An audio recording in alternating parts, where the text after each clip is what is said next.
So Moises Sanchez, you own a roofing business. You're in Yeah. Minnesota. Minnesota. You were doing 12 to 15 million 5 years in a row. Did 30 last year. You're going for 50 this year. 12 to 15, 6 years in a row was without the internet. Now you're down the internet rabbit hole. True guerrilla marketer. And then once we get into this life story, like y'all have never heard anything like this. So can you just like take me back to the beginning? Like where'd you come from, and then this journey sort of like to get you to where you started your company. Let's start there. I'm from Mexico. I was born and raised in the mountains of Mexico. I have 2 birthdays. I was born in the mountains, and my mom didn't come down until 8 months later. My mom didn't come down until 8 months later from the mountains to register me, and she put the wrong month. So I celebrate my birthday in August and September. Well, there you go. Double presents. Small came down. Eventually, we had a small house in a small village in my town and went to school there. And then when I was 12, I was brought here. My mom brought us all here, and we crossed the border illegally. We got caught twice, and the third time we made it. Got here when I was 12, started middle school, and started high school, and I didn't speak any English. Graduated high school and started when I was, I think, 17 is when I started college. And I wanted to be a lawyer. I always wanted to be a lawyer. That's the thing that I had in the back of my head. And it was 2003, so it was that gold rush of real estate, 2003. And I had a friend that was a realtor, and he's like, hey, you should come and sell real estate for my company. And I asked him, how much money you make last year? He said, like over 200,000. So I go, this is back in the 2003, there's no Google yet, or, it's not that big. So I go and I check the average salary of a lawyer in Minnesota and the average salary of a lawyer in nationwide, and it was in the 60,000, like 65. So I go talk to my counsel. I'm like, hey, how do I drop out? And she's like, let's fill this out. I filled it out, and I dropped out, and I got my real estate license. When I was 18, I had to wait a couple months. And I've been doing the same guerrilla tactics. I mean, I'm a big, I always know that direct mail marketing works. That thing works, and it's so hard to do it that nobody does it. Nobody does it. So when I was 18, I was doing 12, 15 closings every month. So I'm 18 years old. I was raised poor. Here in Minnesota, we lived in a 2-bedroom apartment. There was my mom, my dad, and 8 kids. All the 8 kids in the same bedroom. Living room and stuff like that. So, that kind of money is not good for a, 18-year-old. I was the older of my cousins, the older of my brothers. So, 40, 50,000, and I went through that every month. But one thing that I did, I'm always, I have learned from a long time ago that I don't know everything, and I'm not the best. But I know that I'm very good at recognizing that, and then I'm good at asking, direction. Where do I find the best? Right. And then I go to the best, and I talk to them and try to get something, usually for a fee. And I also learned that the higher the fee, not 100% of the time, but a lot of times, the higher the fee, the better the stuff that you learn. Right. So there's this seminar. I'm 18 years old, and I'm trying to make myself look old. So I have this, $3,000 suits. I look like Al Pacino, in The Godfather. Put a lot of gear on the back of my. Because I'm 18 years old, and I'm helping people buy their first house. Right. So I go to this seminar, and I can't remember the name of this guy, but he's the one that brought the buyer agency. Back then, it was only one agent, the listing agent. The buyer really didn't have representations, and this guy's the one who pioneered that and pushed that. And he had this software.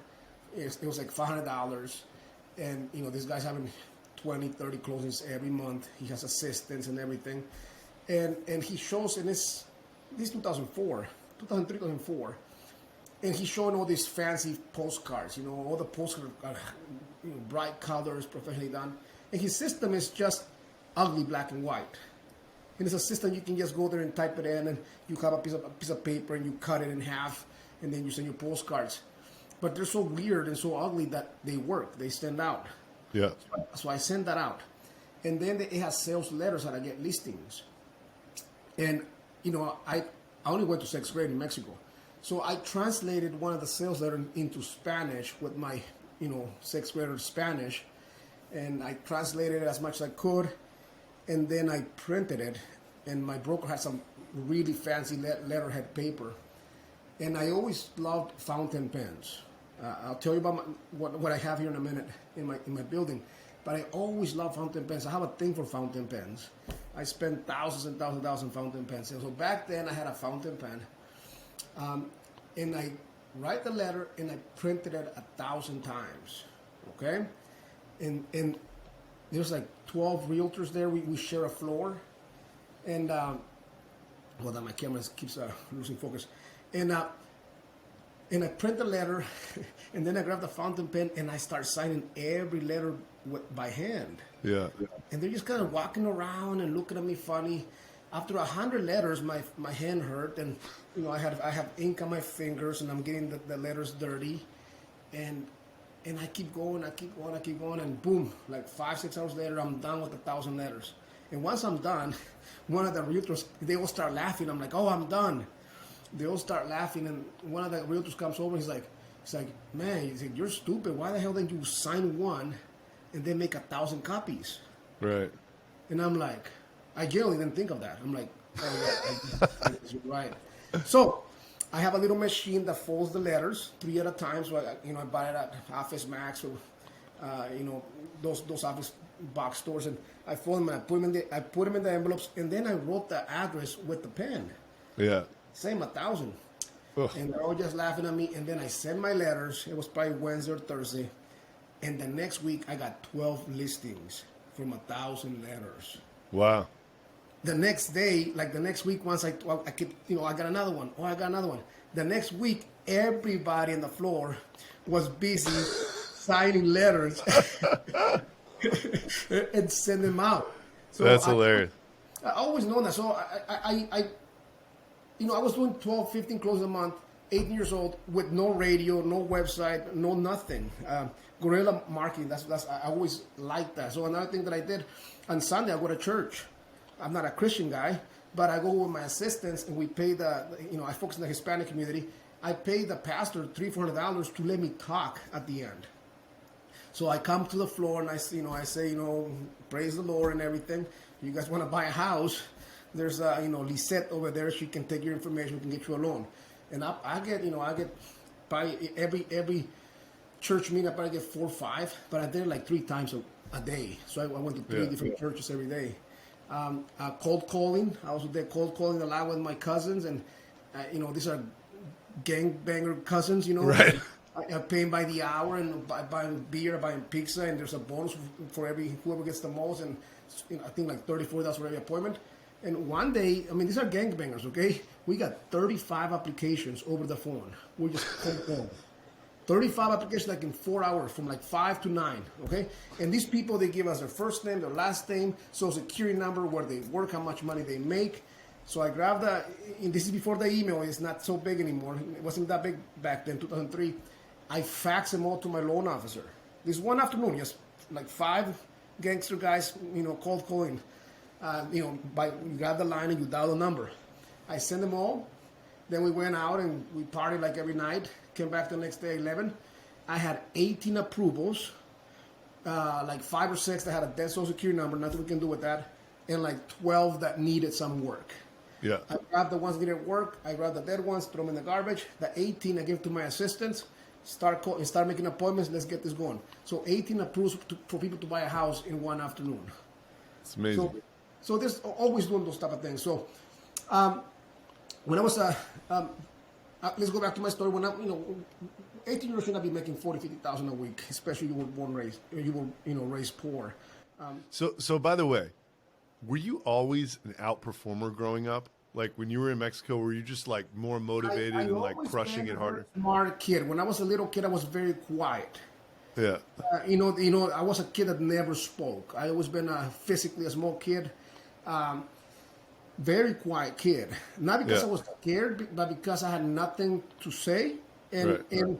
and I wanted to learn. So I could be in a room, and people would not notice that I'm there, and they're talking freely about my mom or freely about something. Yeah. And because they don't know I'm there. So I learned to keep my mouth shut, and that Right. happened until once I turned 14. That changed. That changed dramatically.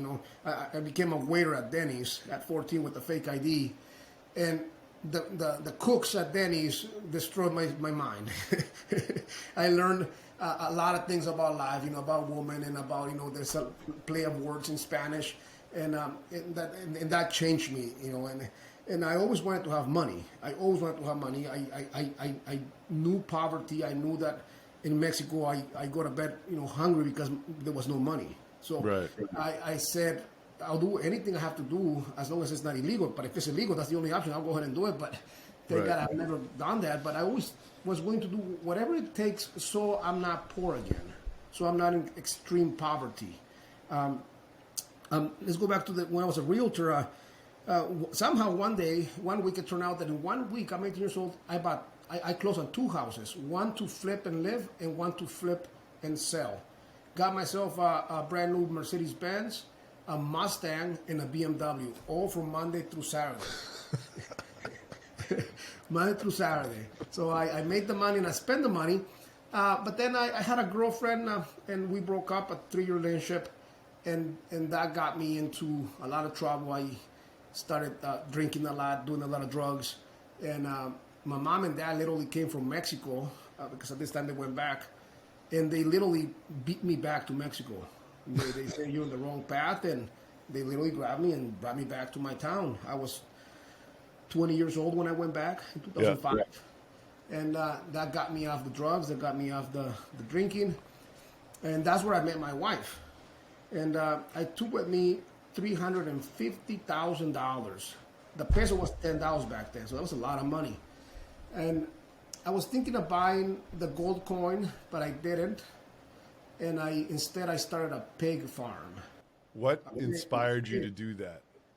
My So by the way, just to recap, because we got dirt poor, into the States illegally, no English. Somehow, 8 years later, you were bringing back to Mexico $350,000. That is incredible right there. Yeah. So I started a pig farm. My dad thought it was a good idea, so I learned not to never take a business ideas from my dad. But I'm still, I don't know, I'm still a little bit lost. I mean, there's a big shift in my life because I was born and raised in Mexico, but I did not know Mexico. When I left, I was 12 years old. When I came back, I'm a man. So there's those 8 years that I did not know. And this is a small village in the mountains of Puebla, right next to Guerrero. Guerrero has, for probably 40 years, has been a no man's land. I'm more in Guerrero.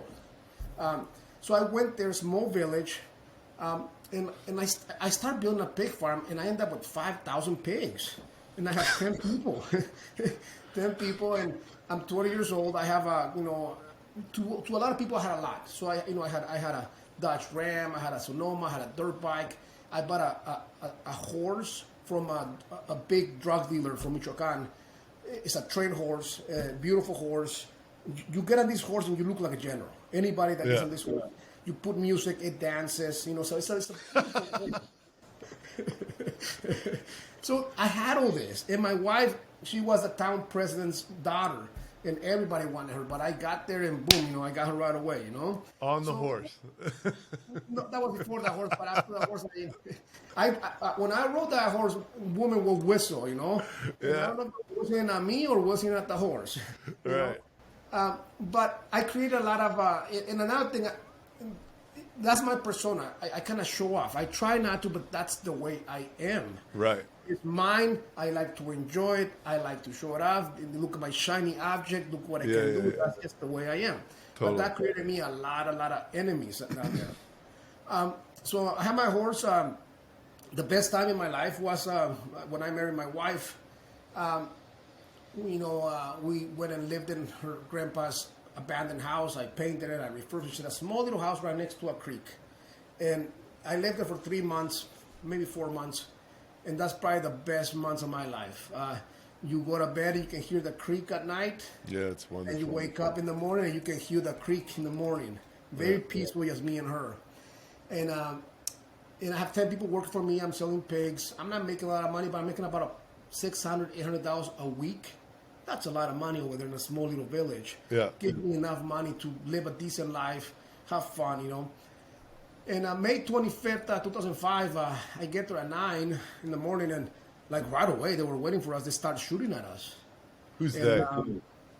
The people, I've never saw them, never met them. Yeah, just like people who built up hatred towards you. Is it narco or is it like something else? Oh, yeah, it was narco. Yeah, it was narco. Yeah. I don't know if they were trying to kidnap me or kill me. Maybe somebody put ahead of me. Yeah. My pig farm was like maybe 30 minutes from my town on a car. So, and I have one guy that slept there, at the pig farm, and the other people didn't arrive until 10. And I kept, telling him to, come over, we're getting shot, come over in my truck. And the guy he went into hiding, so I just pressed on the gas and I left. I left the guy there. And came back, went and got my father-in-law, got my uncles. We went back maybe an hour later, and my guy was there dead. They shot him dead. They shot him twice on the stomach. And, and then we had to bring him to the county. That's a whole different story, man. I mean, Mexico is like, I call the police. I'm like, we got shot at. My guy got killed, and they're like, well, we'll just bring the body and bring the gun, the bullets, whatever. Yeah. And I'm used to watching CSI and all that stuff. It's not like that. Right. They're not like making chalk outlines or whatever. It's like no. So just tie him to the back of the car and drag him in. We put him in the back of the bed of my truck, and then I grabbed some clean clothes, grabbed the shells or whatever you call it, of the shell with the shotgun, and go to the county 3 hours away. And I spent the whole night there. This guy was very religious. He had been working for me for at least a year, and it's like 10 p.m. and they have police report and everything, and then the guy is like the prosecutor, I'm gonna say, I don't know what title he had. He's like, well, what is? And my guy's still in the back of the bed in downtown, of the county, Calco de Tapia is called. He's been there since 11 a.m. since I put him there, and we got there around 3 p.m. and my guy's still in downtown, just floating. He's getting big, Yeah. And they're like, what does he do? Is he your relative? I'm like, no. I'm like, he worked for me. He's like, okay, then I cannot give you the body. I'm gonna throw him in a normal tomb or tomb, whatever you call it. Yeah. And the guy was very religious. I'm like, no. I'm like, give him to me. I'll make sure we bury him correctly. And they're like, no. But then. And I started offering him money, because in Mexico it is with money. Yeah. We got to 20,000 pesos, which back then was $2,000, just for him to release me the body. But then his sisters arrived, and they recognized the body, started crying, and then they said, "Just give him the body to him." And I was gonna bring the body to his town, to his family, to bury him. And then the guy with the casket arrives, this scary-looking guy with a huge bodyguard, all black, full of gold. I buy the casket, and then it's like midnight, and this white truck arrives, and everybody disappears, okay? Because this county jail is like open 24/7. But when the white truck arrived, everybody disappeared, and it's just me and my father-in-law. And the guy comes up, like, "Are you with the dead guy from the small town?" I'm like, "Yeah." So well, where is he? I'm like, "In the back of my truck." So it's like midnight. My guy's still in the back of the truck, okay? He's like, "Help me put him in my truck." So he parks behind me. Me and my father-in-law grab the body, put him in the back of his truck, and then he says, "Do you have clean clothes?" I'm like, "Yeah." I grab the clean clothes. He's like, "Okay, both of you get in the truck with me." So it's like 12:30 p.m. a.m. and we're driving around this our county city. Like 1 a.m. we arrive at this what do you call where you put the people that cemetery. Yeah, cemetery, yeah. And the guy comes out. He's a doctor, right? He comes out. He unlocks the cemetery, opens the gate, and is driving. And me and my father-in-law were like, "What the hell?" And then there's a house right there, and he turns on the light, and he's like, "Help me put the body here." And he opens, and it's just a big room with a lot of lights and a sink, and there's like knives and axes on the wall. And he's like, "Put him on the table." And this guy made us help him do the autopsy. That's not where I thought that story was going. Yeah, yeah. This guy made me, so it's like 2 in the morning. Me and my father and the doctor were, gave him a shower, we're washing him. He cut him. He took out the little bullets, that he had. Yeah. A lot of mangoes. This guy had a lot of mangoes. He ate a lot of mangoes the night before, and the fat was bright yellow. And then his skull was really thick. The guy was having trouble, opening the skull. He's like, he would have got shot in the head. He's like, he would have not died. So then he put a liquid so he doesn't rot so fast, and then we put him back. We put the new clothes on. We came back to the county, and we had not eaten, me and my family, and we ate like around 3 a.m. After that, we ate a torta, a Mexican burger. Yeah. I married the guy, and all my people quit on me when I went back. All my people quit on me, so I had to take care of because at this time I had like 10,000 pigs. And I did not know who it was, why they did it. I don't know if they tried to kidnap me. I don't know if they tried to kill me. But exactly 28 days later, I'm driving back, and I start getting shot again. Boom, boom, boom, boom. But I'm driving. And then I press on the gas. I went, and that's when I knew, no, these guys, they're out to get me. So they were trying to kill you, not him. I went into hiding, but at this time my wife's pregnant, my first child. I wanted to see my kid. So, I went into hiding over there. I mean, I didn't come out. People, my local market stopped buying pigs from me because they said that my pigs ate my guy. So now I have to drive. I had to drive 2-3 hours and sell my pigs on credit. Okay, and anybody in this town, they're all my family. They're all my uncles and cousins. Nobody talked to me. They saw a dead man walking. I still remember that fucking feeling. I hate it. That's why I hate this fucking town. Yeah, I mean, it's like in the contrast from when you said it was like the best time of your life. The hut on the creek and like the horse and all that shit, and then it's like the whole world just like turned on you. It just turned. And then what makes it worse is that these are blood family, like cousins, uncles, related to me by blood. It's wild. I just can't even imagine that, And I'm 20 years old, right? I'm fresh. It's intense, right? And I left. My dad and my sister went to get me, and I had a green card at this point, but it was an expired. It was an expired in 6 months. So the plan was and I had warrants. I had warrants because I got into a lot of trouble, and then I just left. In the U.S. or in Mexico? In the U.S. So in the U.S., you got in a bunch of trouble, and then your parents got you and left. So yes. Unbeknownst to you, there's warrants in the U.S. for you, or did you know it? I had warrants. People were looking for me. Yeah. Cops and detectives were knocking on my house, my ex-house, and my people I knew I had warrants. I knew that. Yeah. And so, my plan is to come back to the U.S., sell real estate like crazy for 6 months, make $100,000 and go back to Mexico. That was my plan.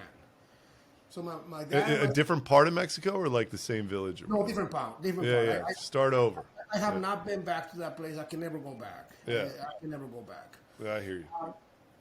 So we crossed the border legally and rent a car, and I drove all the way here. We got pulled over once. My dad was very scared, but I don't know. I wasn't scared. And it was, he was like, well, I'm going to Minnesota. He was just checking the plates, Sorrento. I got here in Minnesota. It was a Monday. We left like the 3rd of January. The first Monday of 2007, I was in Minnesota, in Philly. And I called my best friend. I called him, and it was weird. He didn't go see me the first day because I got here in the morning. Second day, he didn't go see me. But Wednesday, he went to see me, and we went and had a burger at Burger King. Came back around 10:30 a.m., 11 a.m.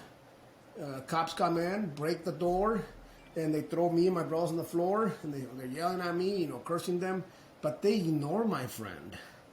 They just don't talk to him. And I'm trying to make eye contact, and the guy, he's just staring at the TV. Well, I mean, these guys, when they arrested me, the whole police department of Philly was out there. It looked like they got like El Chapo's business partner. You know, I've been arrested a bunch of times. And there's like 10, 12 police cars that I could see. But the weird part was when they handed me to another guy, you know, with civilian clothes. I'm like, this is different. Yeah. He puts me in a Ford Escape, and they change, you know, they have me like this, and then he puts me his, and you know, the police officer grabs his, and he puts me in the back of the Ford Escape, and then he puts the handcuffs, and then he puts handcuffs on my stomach, and then he puts handcuffs from my hands to my stomach, and then he puts handcuffs on my feet, and then from my feet to my stomach. I'm like, what the fuck? I'm like, this is not normal. So I asked the guy, I'm like, why the hell am I riding with you? It's like, oh, you have to be somebody big, otherwise I will not be here. I'm like, but I'm nobody. I mean, I just have violent crimes, beating people up, you know, with bats. That's pretty much all that we did. He's like, and I'm like, how do I know that you're a cop? And he starts giving me all these credentials, and then he has FBI. He's like, I got more. I'm like, no, I'm good with FBI. I'm good with FBI. Yeah. So I got here Monday. I was in downtown Wednesday. Yeah. Wednesday. I did 8 months. I had a bunch of charges. I was looking at 30 years. And I pled guilty to the only crime I did not do. And I came out. I didn't tell my wife I was locked up because she's still in Mexico. Until 4 months later, she kind of heard a rumor that I was locked up. And I said, well, I've been calling you from jail. Unbelievable. So I come out, and when you're in jail, man, everybody should be thrown in jail for 3 months, man. Everybody should. You learn so much, man. You learn so much. So can we go into that? What are like your top 5 lessons from jail? Oh, association. You have to join a clique right away. You have to. Number one. Safety. Safety. I saw guys get themselves prostituted for coffee. Wow. You know, and then reading The Richest Man of Babylon and Think and Grow Rich. I read The Richest Man of Babylon at least 100 times there. At least. That book changed my life. I got it when I was in 2003, a friend gave it to me, and I read one page and I put it down. But then in jail, I saw it again and I read it. And I read that book. And that book. Do you like still have it memorized? You read it so many times. I used to be able to memorize, probably talk about maybe 10 pages without looking at it. But I mean, I still read it a couple times a year. And Think and Grow Rich. Oh my God, a lot of sex novels. Oh Lord.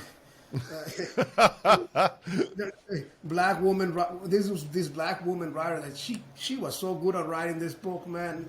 You can smell it, you can hear everything. You know, and those stories, they're all trust black people. There's not so many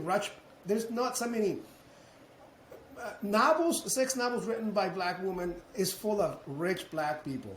Yeah. And, that's all you hear, and they have like the best sex. Right. My job there, so when you join a clique, number one, there's safety numbers, but you have to do something. The leader will always be the biggest guy who can beat anybody. That's the leader. He doesn't do nothing. But when you're in, so number one, you appreciate everything. You appreciate life, number one, because, you lose your freedom. No, they choose when to eat. They choose when you take a shower. You get punished for somebody's fuck ups. Food, you appreciate food.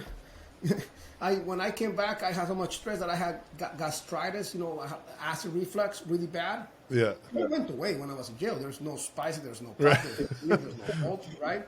You appreciate a cup of coffee. I mean, it's very, very valuable. You have to really be smart to protect yourself because, 95% of the people that are locked up deserve to be locked up. They're just bad, stupid people, and they're all stupid. A lot of the people that are in jail or prison is because they're stupid, literally in the head. They're slow. Yeah. So my job was to get food. That was my job. So this is county jail. It's not prison. It's county jail. So people get thrown in. They go by blocks. And everybody is sad and depressed. Because they just got arrested, for DWI, for whatever crime. So they're all depressed. And we're all hungry. The guys that were in it for 3-4 months were always hungry, okay? So I go and I say, "Hey, what's up, man? How you doing? You know, what you here for?" And everybody then do nothing. Everybody's innocent in there. Nobody. And I'm like, "Don't worry, man. It's gonna be okay. You know, blah blah." And then I go, "Are you gonna eat that?" Grab it. Well, I grab it and I bring it to my table to share. And then I get up and I'm always looking for the new guys. Yeah. I'm always looking for the new guys or somebody whose charges got more charges. And I'm looking for the sad people. So I'm very good at recognizing people who are worried, stressed, or sad. And I go and I try. You know, I don't care about them. I did it because they did it. Right. But I want their food. You know, so I go and I talk to them. And I mean, I could get the best deal that I did in jail, man. I traded one apple for a hot meal.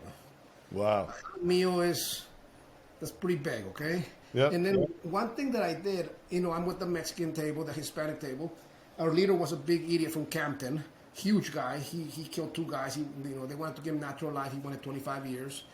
And I'm always reading. And one day he comes over. He's like, "Why the hell are you always reading?" I'm like, "Well, there's nothing to do." He's like, "Well, why don't you come and talk with us?" I'm like, "Dude, we talked about the same thing like 100 times already. What's there to talk about?" And then he's like, "What does that say?" And I told him what I read on the book. And he's like, "And all that is there?" He didn't know how to read. This guy didn't know how to read. Oh, like, man. yeah. So it made it a habit that I'll read, and in the afternoon he'll sit down with me. And on the book, I'll add or take away to make it more exciting. Yeah. So I read to this guy every day. Once people saw that, nobody could touch me because this guy was huge. I'm like my clique's favorite. So that kept me away from trouble. I'm a small guy, never been beaten in my life because I associate with the best. I associate with the best, and I don't beg them or anything like that. I just become their friend. So I get out of jail, and I go right away. Start doing real estate. I still have my license. And I swear to God, man, I had like, oh God, there was a curse or something that happened to me, okay? So I get out of jail, and I go and start, I call the Mexican radio, "Hey, I need some credit, I need some advertisement, I borrow money, I buy myself a little car, I go to the thrift store, got myself some suits, and I go get a picture taken. I still have the picture that shirt is, it's too big on the cover. And I take a picture, I go to my business card, and I start selling real estate again, okay? I got out somewhere in August, and I start doing my real estate again. The end of October, I have 5 closings. 5 closings. They're about $5,000-6,000 each. In my mind, I'm netting $35,000 in commissions. And I owe about $10,000 already to debts and loans. And with the other $15,000, I'm gonna send money to my wife and my kids, and I'm gonna get myself a nice suit. I'm gonna get myself a decent car. And Interbank, back in the days, there was this bank called Interbank. That was the name of it. FSB was the only bank who gave loans to illegals. As long as the Social Security number is not dead, they knew you're illegal. They gave you a loan. Okay, and then they package it and they sell it with all the other loans on the market, right? And so I have 5 closings. I work really hard, and they all close on Friday, the last Friday of the month. And fucking the Monday before, Interbank goes belly up. Ugh. I mean, so like, was that feeling darker than when you were in hiding? You know what I mean? Like, no, nothing compares to being afraid for your life. Yeah. Nothing compares. Being shot at is surreal. Yeah. Time moves fast and slow at the same time. It's kind of hard to explain it. Yeah. But knowing that somebody's trying to kill you. Who hunts humans for a living, right? Yeah. No. I eventually found out who they were. I'll tell you the story with that one. I'm going there eventually. But being attacked and being scared for your life is probably one of the worst feelings that a human can feel. Yeah. Is that in the unknown, not knowing who and not knowing why. How does that compare to the first day in jail before you were in a clique? Like, did you get briefed by anybody about what jail's like, or did you just get No, there and you're like, I have no, to join a clique? no, How'd no, you no. know? I have been arrested at least 30 times before. I've done a lot of time in jail. I'm used to that. Yeah. and there's ease. You're not hiding anymore. You know, Right. you're not stressed. You don't have to worry about food. You're locked up. You have nothing to do. You know, Yeah, sweet. You don't get a click, you will be in trouble. So my thing goes belly up. I'm broke. I have a wife and kids in Mexico to feed. I'm like, what the hell, man? What's up with all this bad luck? So I go and my brother and my dad, they work at a tortilla factory. Tortilla factory, it was Northwest, but Mission Food had just bought it. It's a clusterfuck. Mission Foods is the biggest flour company on planet Earth. They're owned by Maseca, by Gruma Corporation. And Gruma Corporation is owned by this Mexican guy, billionaire, Don Rigoberto Gonzalez. He invented Maseca. He invented, the dried flour in Tecno Maíz, the machines that make the tortillas. So I go and apply. I apply to be a purchaser. I get hired, $12 an hour. It's a clusterfuck. They say you can work any hours, as many hours as you want. I clock in at 6 a.m. and I clock out at 10 p.m. 7 days a week. Yeah. 7 days a week. My check was $2,400. I don't know if it's per week or I think it was 2 weeks. But after taxes, I needed like $1,500 for slaving myself. Okay. Yeah. So I'm working there. I worked there, and I brought my wife and my kids here. I had to save money to bring them over here because I know I cannot go back. Yeah. And I'm on probation at this time. I cannot leave the country. So one day, the owner went to the factory, the president of Gruma, because they couldn't turn it around. And I wanted to shake this man's hand. That was my goal. The first billionaire in my life. That I met a couple billionaires now, but I'm probably a future billionaire right now that I'm talking to. but I wanted to shake this man's hand, right? He arrives and they're walking around. I'm the purchaser. I bought everything for this factory except the raw materials. But $100,000 printer to 10-cent pen. That's what I did. And he's walking around. It's like an hour and a half. He's walking around the factory, and I know that he's getting ready to leave. So I'm like, fuck this shit. And I go and I'm like, Don Rigoberto, and I extend my hand. And this guy is very tall, very skinny, green eyes, extremely dark skin, darker than me. He's got a suit on. He was old. You could tell he dyed his hair. It was like pitch black hair. Yeah. And I asked him in Spanish, deme un consejo para ser rico. So give me advice how to be rich, how to be wealthy in life. And this man looks down at me, looks him in the eyes, and he's shaking my hands and press hard. And he says, "Chingale todos los días," which means hustle every day. Yeah. And let me show you what I have for my name tag. This is what I have in my office. Wait a minute, hold on, let me remove that. There. I love that. Every day I'm hustling. Yeah. This man told me, a billionaire, he's like, chingale todos los días, hustle every day. And that's what I've been doing. English is my second language. I worked really hard in this place. They did turn around. But one day my manager said, Moises, your work ethic is second to none. And I thought he insulted me. And in the Mexican world, pride is everything. Yeah. So I quit. I didn't show up to work the next day. Right. That's unbelievable. So by this time, my wife and my wife and my son are here in the U.S. We're living in a basement. I mean, we bought this house, me, my brother, and my dad, and it's like I rented the basement. That's where me, my wife, and my son lived. I quit because he insulted me, and I went back to Denny's, and I got myself the dream job of a server in 15 minutes. I got Monday to Friday, 8 a.m. to 2 p.m., and then I got a different Denny's Friday 5 to 10, and then Saturday and Sunday 8 to 2. And I pulled this off in 15 minutes, okay? Yeah. So I'm working as a waiter. I'm serving tables, and I'm making pretty good money. I'm making like $1,500 a week. I think that's a lot. And then they offered me a job as a shift manager, and stupid me said yes. Right. Within a month, and I go from making $1,500 to making $300-400 a week. Right. And I was so good at that, and they kept putting like extra money to test me if I steal it. I did not know they were testing me, but it's not my money. I'm like, hey, there's $150 more. Hey, there's $200 more. I'm just gonna put it there. Now I know that they were testing me, right? Right. So I did such a good job as a shift manager that they gave me general manager of a Denny's in probably the worst place in the whole nation. That is the George Floyd riots. These Denny's went up in flames. Right. So the Denny's on Lake Street. I ended up there in 2008. 2008, man. Oh God, that is by far the worst job I ever had in my life. It's the Denny's in the ghetto. Yeah. My Mexican cook was selling Coke from the kitchen line. My black servers were selling weed on the floor.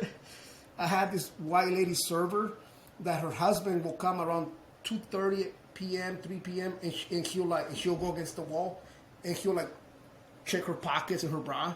The first time I thought she was getting robbed, but they said, "Oh, it's my husband. It's okay." So I'm like, "Okay, going forward, can you guys go like on that corner so that people cannot see that your husband is robbing you?" and it was an old people home, like by the States. There was a lot of old, nasty looking, poor people, and I swear to God, one of them died every week. It was horrible, man. I hated that job so bad. I hated that job, and I was getting $620 a week minus taxes. $560 is what I took home. 12-hour shifts. Monday was my day off, but the Super Bowl, I have to work Monday. Some famous group came to do they bring famous people and they make a menu. I have to work Monday. Right. Thanksgiving, I had to work. Christmas, I had to work. New Year's, I had to work. I didn't take a day off for 6 months. Yeah. I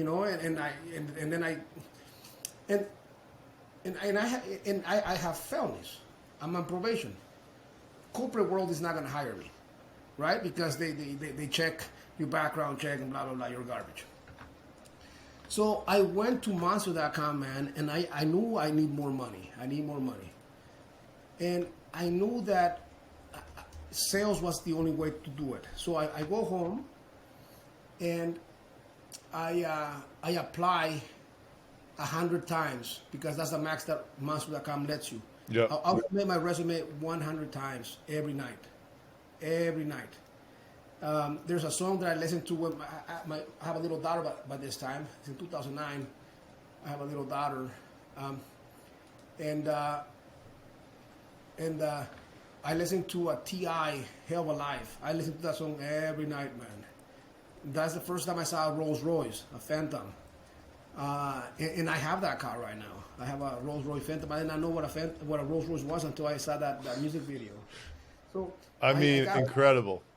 So I got my daughter. I put her on my lap, and I'm applying, and we're listening to the music. I get calls. It's for selling credit card machines, selling signs for businesses, selling mattresses, and I gotta hire and all them, but then they do a background check, and boom, now we cannot take you. Right. This one company, this roofing company that I applied for in 2000. I want to say 2008. It had to be 2008 or 2009. It was probably January 2009. And I apply, and they call me back. And they're like, "Hey, this is Matt. You apply for a sales job selling roofs." I'm like, "Yeah." It's like we're gonna do a presentation, an interview when you want to come in. And these guys, back then, were doing what a lot of contractors do, which is there's not all of them, but there's a lot of contractors that rip off sales guys. It's a good gig. You hire them all in the spring, and you fire them all in the fall, and you don't pay them. You keep the commissions. Right. And I was part of that gig, as a victim. Right. So I go to the presentation. It was at a Hilton conference, very nice building, very smart guy doing the presentation, and there was like 100 people. This is the recession. You will remember the recession, okay? I remember. I was there. Yeah. I worked at Lehman Brothers, by the way. You worked at Lehman Brothers? Yeah. I was I was a credit default swap trader. Oh God. Yeah. Were you in the downtown building in New York? Yeah. Yeah. Manhattan. I lived in Manhattan for fucking 12 years. When your boss when everything went down the fucking. I was in there. I was in the fucking building. I was there. I was there for all of it. People do not know how bad it was. Bro, I was in the middle of it all. Like, Yeah. incredible. And that's in the middle of it. But then Yeah. go forward a year, it was still there. It kept Yeah. getting worse and worse. There was no jobs. Right, The right, pink right. slip. Everybody talked about the pink slip. Nobody knew what a pink slip was. But then it became very common. Everybody knew what a pink slip is. You're fired. Yeah. So I go to this place. They do a presentation, and there's 100 of us, and there's a lot of like realtors, a lot of professional people, and then they do a. It was like a 4-hour presentation. After each hour, they kept doing breaks, and there's less people and less people and less people, and towards the end, there's only like 30 of us, and they do a mini interview. They interview me, and they're like, okay, we'll call you next week if you make it. And they said they're gonna call 10. So 2 weeks later, they called me, and I made it. And I start, it's still in the winter, so they say the official start date is the first week of April. And one thing of that interview that I went the first time, the presentation, is that they said that I will make an average of $1,500 per sale, right? Mm-hmm. I said, F the 1,500, let's just say that it's 1,000. That means if I sell 100, I'll make $100,000. And to me, that was a big number. I mean, that would have been a life-changing number. Yeah. Because, I made a lot of money when I was younger. I spent it all, right? I went to Mexico. I lost it all. All that investment, I lost it all, okay? I'm over here in the States and, jail. And I'm just going from bad luck, man. I'm broke. I'm poor, okay? So I start, me and my wife, I am what I am because of my wife. I tell everybody, and I'll tell you about Versace. I'm going to tell you about Versace. You're going to be amazed by Versace. But I tell everybody, you want to be wealthy in life, you got to start, the first thing you have to get is yourself a good wife. If you're gay, I have one, and ever since I got it, I've been getting much wealthier. Before then, I was just partying, chasing it. Like I was stuck. I don't know if they have anything to do with each other, but I am not stuck now, and I have a great woman. Everything to do with that, okay? I know surgeons that make over $1 million that are broke because they have a spendthrift wife. Right. I have surgeons that you go to their office and it's like a magazine, and then you go to their house and it looks like a pigsty. Yeah. So you need a good wife. Yeah. So me and my wife were calling the Hispanic community, and the first week of April was the start date. I got 15 minutes of training. That's it on the field. And I have all these people that I call in. I set up appointments. So the first month doing this, selling roofs, door to door, we go through insurance claims. We see if there's a hail damage. If there's hail damage, the insurance pays for it, okay? If there's enough. So my first month, I had 80 adjustments. 50 got denied. 36 of those denials got denied in a row by the same guy, by the same adjuster. But I ended up with 30 approvals. Yeah. All the customers, I got them through knocking on doors, okay? Mm-hmm. I sold and sold and sold and sold for that company every day. 9 a.m., I am on the street knocking on my first door, Monday to Friday. Saturday, I did 11 to 5 because people got mad if I knocked on the door at 9, and after 5, people don't want to be bothered. Yep. And Sunday, I didn't door knock. I tried one time. They all told me to go F myself. Yeah. So I took Sundays off. Okay? The end of the season, I sold 120 jobs for this company. 120 jobs. Okay? I should have gotten at least $300,000 minimum. Yeah. All self-generated. I go to the end of the season party, and I thought it said 11, but apparently it was 10 a.m., so I arrived late. And I hear the owner of the company say, we had an amazing year. We did 147 roofs this year. So I say to one of the sales guys, I'm like, we did 147 last month? I'm like, that's a lot. He's like, no, 147 the whole year. And I look at him, I'm like, that can't be possible. I'm like, I did 120. How the fuck, the whole company did 147 total. And the guy goes, it's all you, man. It's all you. Do you know how many times the owners let me know how important and valuable I was to them? 0. You know how much money they pay me in commissions?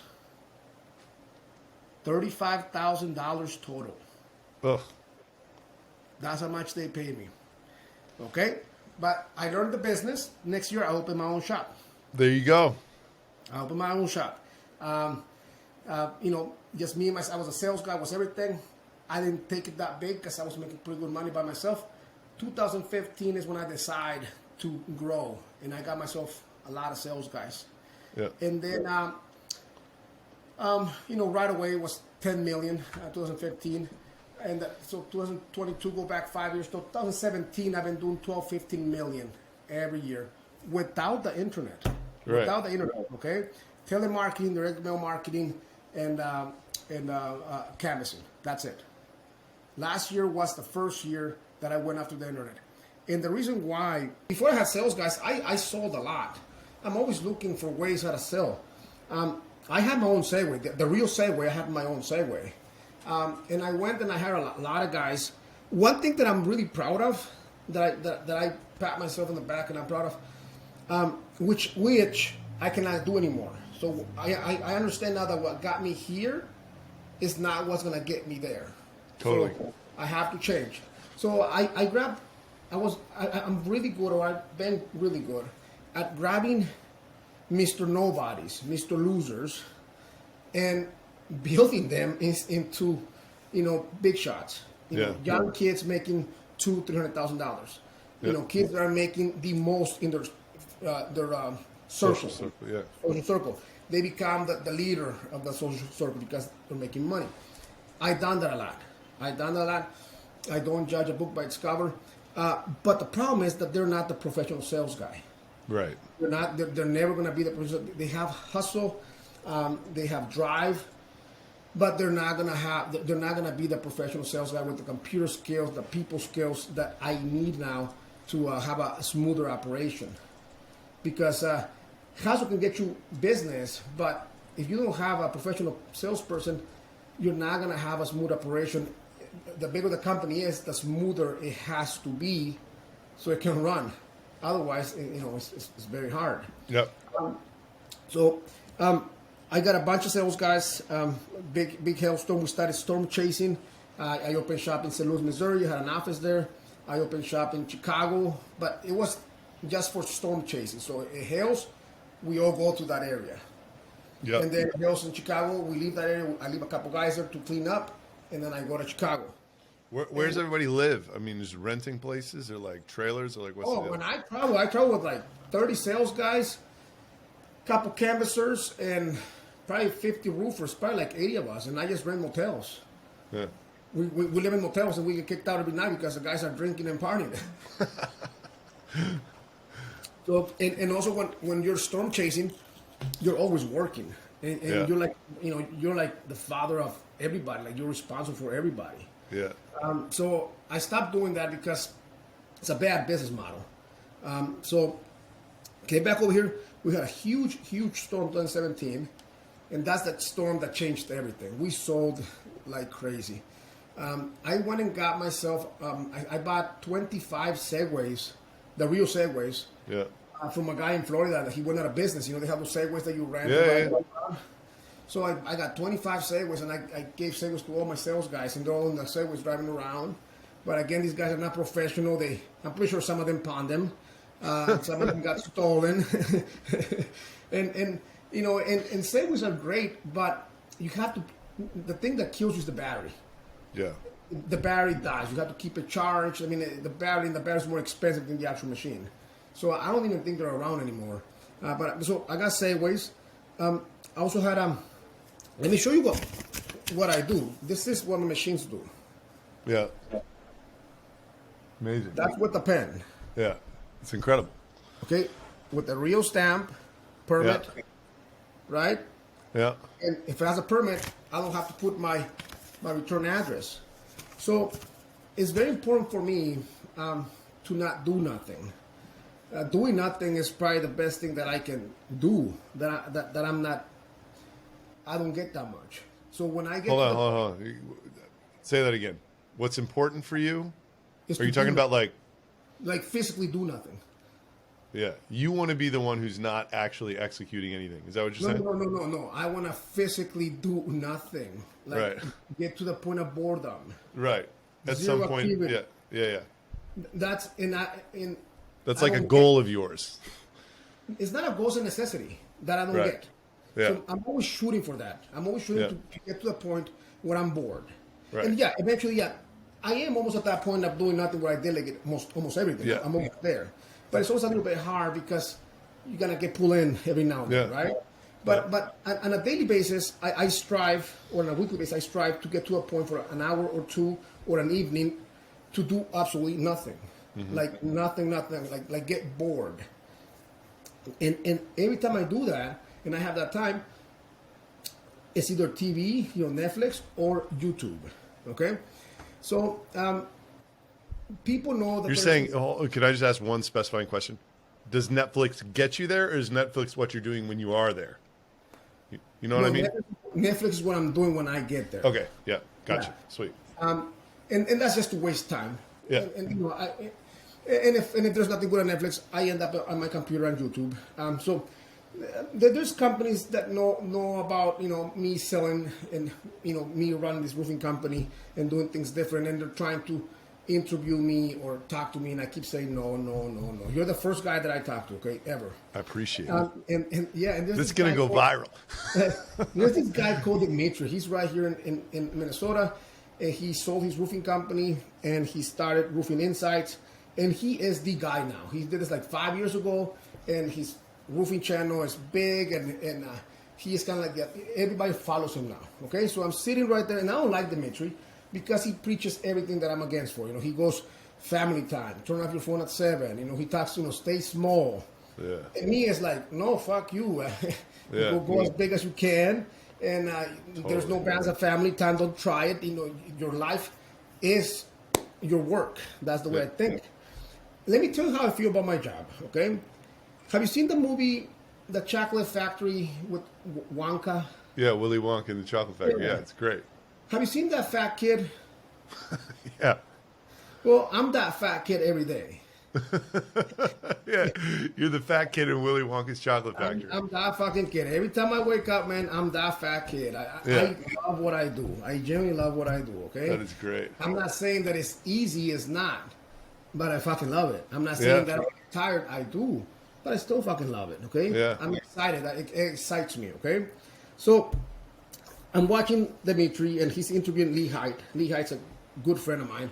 He's always trying to get me to go talk in front of his masterminds, and he's got a university and everything. But the reason why I say no is the roofing world in this country, especially Minnesota, is a white man's business.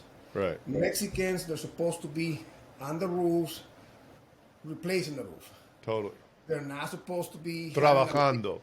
They're not supposed to be having a big Laburando. Yeah. So I know there's a lot of hate, a lot of envy, a lot of that I don't want to expose myself, right? Yeah.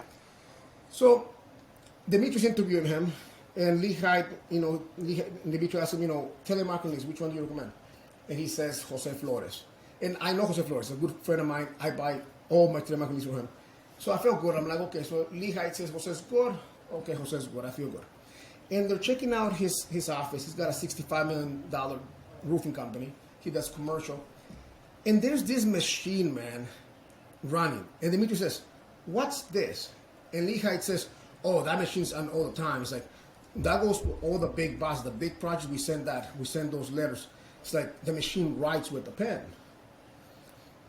And right there, this was in 2017, 2018. Okay, right there, light bulb went on. And I watched that clip like 100 times, trying to see the name or the brand. It's just like zooming in on the screen. And I couldn't. Get your phone. I spent 3-4 hours on Google and YouTube, machine that writes with pen, machine that writes with pen, machine that writes with pen. And finally, I end up at this guy on YouTube, this black realtor, showing off his machine. Yeah. And I reckon, I'm like, that's the one. And it said Max Ryder. Max Ryder. Max Ryder. I go on Google Max Ryder, get the number. I call right away. I think it was the next day. And I actually ended up talking with the owner of the company that I did not know was the owner back then, but that's the guy that I talked to. And I ordered myself one machine. And I put it together, 2018, I have my machine. One girl ran the machine, sending letters, real stamp, 55-cent stamp, everything up by hand. 2019, I get a second machine, so I have two machines. And then during COVID, when we had the mandate that we couldn't, we couldn't hang out and we couldn't door knock, we cannot door knock, I said, I have this conference, I'm like, F it out. I need to do something with this room. So I decided to go all in and buy a bunch of machines and get everything that I needed to do it big. Okay? Yeah. And I did not know how to do it. Like, I did not know how to do it. I did not know how to become a bulk mailer. I did not know how to get my permit. I did not know where to buy the machines, the other machines. I know how to buy the writing machines, but I didn't know where to buy the printer for the bulk mail, the tabber, the address affixer, the big printers, the folder inserter. So I started doing research. It took me maybe a month to get my permit for pre-sorted mail. Making calls left and right. I ended up with a company that sold me the software to do bulk mail. The same company sold me the tabber, sold me the address affixer, sold me the folder inserter, and a different company sold me the big ass printer that I use. And it's during COVID, okay? I order everything, supposed to be 3 months. 4 months go by, there's no machines. They have not arrived. And I call them and I say, where the hell are my machines? We don't know. A week later they come back and they're like, have you heard of the news that there's a lot of boats that they can't dock because there's a shortage of dock workers? Yeah. I'm like, yeah. He's like, well, all your machines are on those boats, and we have no idea when the hell they're gonna touch ground. Yeah. So we just have to wait. So I waited like maybe a month and a half. My machines arrived, but in the meantime, me and my niece, she was 18 back then. We designed everything with cardboards. Have you seen the movie The McDonald's Brothers? How they designed their kitchen with a tennis court with chalk? Yeah. Have you seen that part where they just line? Yeah. Well, me and her did the same thing. We spent a whole week. So this is the tabber. This is the address affixer. This is the writing machines, because we only had 2 at that time. This is the printer. This is the folder inserter. And we try to find what the rhythm is. Where do we start? What goes first? And I mean, that whole thing took us 10 hours, 5 days. Because you think this is first. It's not. That's not how it was. It's totally different how it works, how it turned out to be. So we figured that out. The machines came. They installed them. I spent $480,000 on equipment. $480,000. Yeah. To get my machines, and I started sending 10,000 letters last year. Last year was the year that I really went at it. So that was up. What was like a normal? You said you always use direct mail. What was the year before? The year before was 2 machines. I was probably doing 1,000 a day. 1,000 a month or a day. A day. Yeah. And then you gassed it to 10,000. 10,000, and I'm gonna gas it to maybe 15,000 this year because I ordered 5 more machines. And it gets even better. So I'm in masterminds. Let me start with the August rabbit hole. My brother is 36 when he married his wife, and she was 18. Bad idea. In Mexico. I didn't go to the wedding because of COVID. He brought his wife over here, and the wife is a really mean person. There's some people that you meet and they have they're just evil. Okay, yeah. His wife is an evil young girl. Okay, and she's 18, he's 36, and for some reason my mom decided to. So this is 6 months after when I had COVID. So like 8 months later, I'm fighting with my mom on the phone. It's a Sunday. My brother calls me. He's like, hey, is my wife at your house? I'm like, no. But I already know where his wife is. So I call my sisters. I call my mom. Let me talk to my brother's wife. They pass the phone to my mom. I'm like, you're going to turn around and bring my brother's wife to his house. And she's like, no. It's like, she wants to go back to Mexico. We're going to put her in a plane and send her back. This girl has been here 3 months. And my mom is helping her to go back to Mexico. I'm like, okay, you're supposed to be on your son's side. Okay? You're not going to do that. You're going to turn around or you can stop the car and just kick her out. That's fine. And then she goes off on me. I didn't have a good childhood. I had a horrible childhood. My mom beat me every day. Every day I got beat. She's yelling at me, she's cursing at me, and my wife gave me this T-bone on a Sunday morning, and I cut a piece, and I cut it too big, and I'm fighting with my mom, and I put it in my mouth, and I didn't chew it. Yeah, I swallowed, and it got stuck right here. choked. I choked. So I go Yeah. like this. I look at my wife, I'm like this, and my mom's on speakerphone yelling at me, and I don't know what to do. So I go on the chair and I push myself on the thing. The chair goes on the ground. I still got it stuck. I get up. I'm looking outside, and I'm thinking, I'm like, am I gonna fucking die with a piece of steak in my mouth? I'm like, goes number one. By the time they get here, I might be dead. And if I'm not dead, I'll probably be brain dead.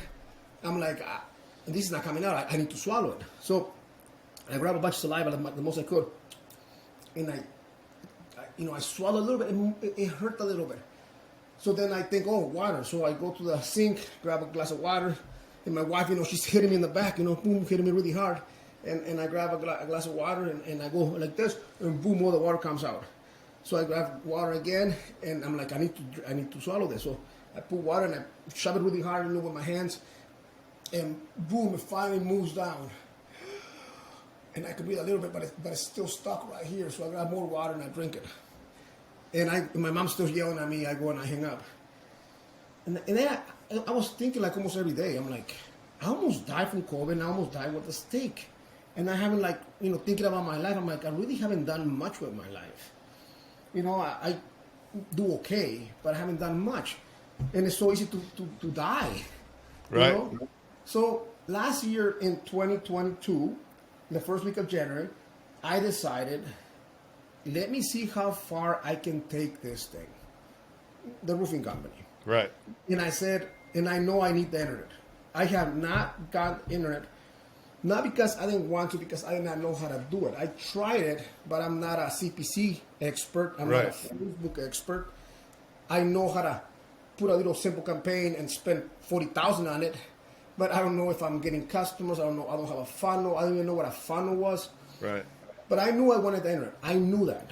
Okay? So last year, I kept getting up at 3 in the morning. 3:30, 3:20, 3:18. For some reason, I always woke up around that time. So there I am on my phone, 3 in the morning, and I'm on my Facebook, and there's this ad that says, roofers, are you sick and tired of getting expensive leads, bad, shitty leads? You want good quality leads, $40. Click right here to see you apply. So I click on it, and then I answer some questions, and the guy's like, congratulations, you qualify, Right. Let's click your next Zoom call. Yeah. And they have one at 9 a.m. the same day. I'm like, so I do 9. I get up, I meet with Max. This guy's from Sweden. This guy is fucking great.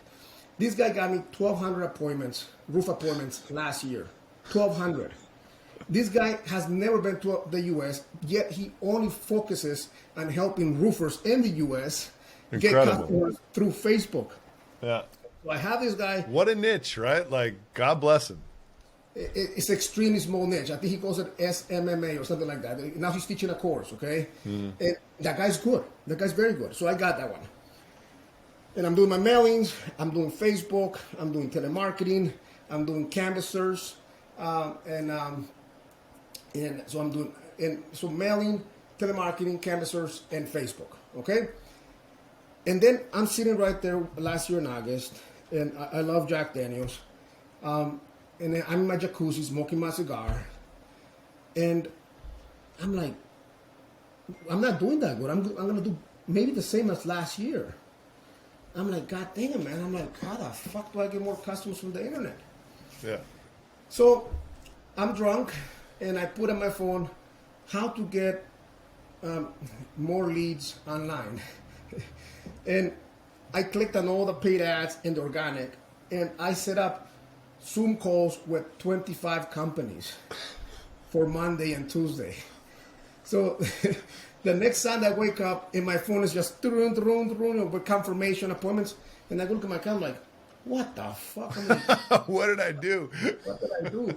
Before this, I've probably been on 2 Zoom calls in my life. Yeah. So I meet on Monday, and I'm talking to a bunch of companies, and I want to hire them all, and I like them all.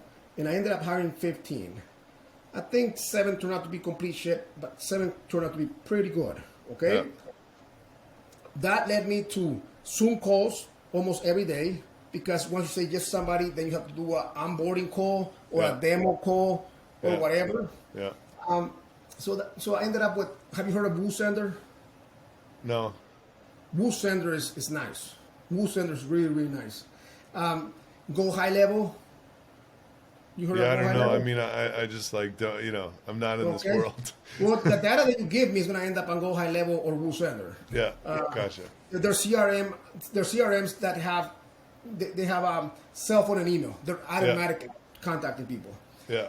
So I ended up with Wu Sender. I signed up with Wu Sender. I ended up with STG. They're teaching me how to do commercial. This guy does his first conference. He invites me. I go, and I meet this guy. He's full of energy, and I'm like, how can I get 10% of energy?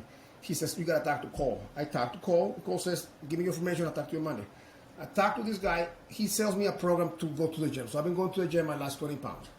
But then he says, you need to talk to Nick Alfano. So I talk to Nick Alfano. He's like, yeah, I build man, blah, blah. You should come to Cancun for our next meeting. That was Friday. So I buy my ticket, and Tuesday I'm in Cancun. So I went to Cancun. And life-changing experience. These guys, they know how to mind fuck you, okay? Yeah, no, it's a whole charade, right? Like, Yeah, yes. It's a whole different world, but I never been through there, and I signed up. I'm out of it now because it's not what I thought, okay? Right. But then Nick Alfano says, you should go to my friend Hunter's RoofCon. So I go to RoofCon, and I meet John Maxwell, and I sign up for his program. And then Hunter recommends me to join this mastermind. He tells them, and then I read his book, and there's all the masterminds that he read. And one of them is the War Room. Yeah. So I call the War Room, but they're all closed. But all the founders, they have their own masterminds now. Yeah. So I ended up with Founders Board with Ryan Reese. Yeah, I don't know his name. Yeah, Ryan. And driven with Perry Belcher and Kasim. Do you know Perry? Yeah. He's a fucking great guy. Perry loves our shit. Perry last week or 2 weeks ago he said to everybody, you guys have to talk to Moises. He's a real ninja. No, I mean exactly. You're a G. He'd love you. Yeah. I mean, So you and Perry are cut from a little bit of the same cloth. I'm in those masterminds, man. And over there in the SDG Dallas thing, I met Dream Design Lab. So I'm in this route still. And part of it is me talking to you right now. I'm still in this rabbit hole that keeps taking me places and places and places. And one of them was Wu Sender. I talked to Wu Sender. I set up my account. I'm going to tell you something. I set up Wu Sender. Wu Sender is an AI that leads come in and it starts talking and texting them, okay? It's amazing. I went back the past 2 years and I went and spent $25,000 in laptops, MacBooks. I hired all the people that I could get my hands on. And we went back to all the appointments for the last 2 years. Yeah. And the appointments that they're not turning to customers, we put them into Wu Sender. Mm-hmm. And we did that for like 5 days. I got 165 new appointments that equaled around $2 million in the first week. From Wu Sender. Unbelievable. Yeah, from Wu Sender, okay? Incredible. And that's where you come in, okay? Retention.com. I mean, data is Wu key. Sender. I mean, I gotta look into this. Just WOO? Wu Sender, and then Go High Level. I mean, Go High Level is the big daddy. Wu Sender is a way smaller company. It's a very smart. Whoever gets ChatGPT into Wu Sender or Go High Level, it will be game over. Yeah. It will be game over. Yeah. Because Wu Sender is a little bit more smart. It has more AI, but it's still AI that you have to input. It's not a real AI. It has keywords. But it is capable of scheduling appointments on its own without a human. It's amazing. Okay? So that's Wu Sender. I'm happy with Wu Sender. I got Facebook, Dream Design Labs. They're fucking good. I got 2 guys doing my Facebook now. So I'm in these masterminds. I'm learning a lot. I go to Las Vegas for the first quarterly meetup. And that's where I met the guy that he's a customer of yours. He's the one that introduced us. Yeah, So RT. Yeah. Vortex watches or whatever. And I feel so. These masterminds are very expensive, so that means only like really good people can Right. afford, you can go. Totally. And when I got up there and I talked about my marketing system, my direct mail marketing, like a quarter of on the founders board, probably like 200 people there, like a quarter of the people got up and went straight to me and asked Right. me questions. And I felt really, really good. They just want to know, like, how the hell are you doing that, right? And I told everybody and everything as much as I could. Then I go to Driven. Driven is just marketers. There's not. I mean, they're all agency owners. Okay, and I'm a fucking roofer in that role. So I tell them what I do, and they all get up and they go, Yeah. and then they're like, but what do you do?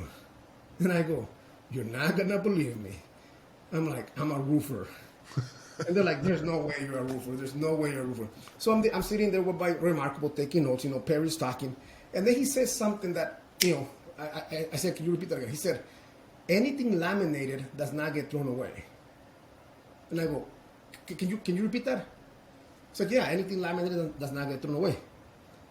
I'm like, what do we do with it? He's like, it just lingers around their house. It just stays. I'm like, all of it? He's like, 42%. Yeah. I'm like, how do you know? He's like, oh, there's a paper about it. I can look for it. So right away, I get out. I call my shop. I'm like, can you guys laminate my sales letter? He's like, yeah. That was I got here last Thursday, so 7 days ago. Yesterday, they brought me a sample. Yeah. So my letter is going to be laminated now. Nice. The same letter. And if it's true that 40% does not get thrown away, I'm sending 50,000 letters a week. Yeah. Okay? That's 20,000 letters that will not get thrown away. Right. The first How much week, more expensive is it to laminate it? 9 cents. 9 cents. So how much does it cost to get a piece of mail out? Like 30 or something? Right now, it costs me 55 cents, everything. Right. So nine Paper, more. ink. Yeah. So 9 more is really not. It's 20% more. Like Yeah, but it's worth it if it converts. Well, you know. but also my print, I'm gonna save money maybe in the print because it costs me more to print than it costs my print shop. So it might probably equal 6 or 7 more cents once I really look into it, because I'm not gonna be doing the printing anymore. They're gonna print it and laminate it, right? Yeah. And if I do, 80,000, I mean, I'm probably gonna end up with 1 million of my letters in people's houses in the Twin Cities metro area. Yeah. A sales letter, with my QR code. Lingering around people's Just houses. sitting there. Yeah. So it helps. What the hell are they gonna do? Right. They're gonna Look call for me. it. They're gonna remember it. Right? Yeah. No, they're gonna call me. I mean, it's just gonna be there. So Yeah. I'm gonna test it. Obviously, I don't know if it's gonna work. Right. But one thing that has helped me a lot is to always try new things and try big. And I'm always A/B testing. Oh my God, I'm A/B testing all the time. You have your control, and your goal is to. I don't say beat your control. I say kill your control. Kill it. Kill it. I'm always A/B testing. I'm A/B testing copy. I'm A/B testing the QR code if it goes to a landing page, if it goes to a funnel, if it goes to just a calendar. The one that works the best is the one that goes to a calendar. It just doesn't say nothing. It just goes to a calendar. That's it. Yeah. That's the one. So that's my control right now. Trying to get really good copywriters, because the letters that I send out, believe it or not, I wrote them, and I don't think I'm that good. I'm not an idiot, but I'm not that good. Yeah, but you're a marketer, so you kind of know, I know how to send the message, but there's one guy. His name is John something, John Lelehan, I think.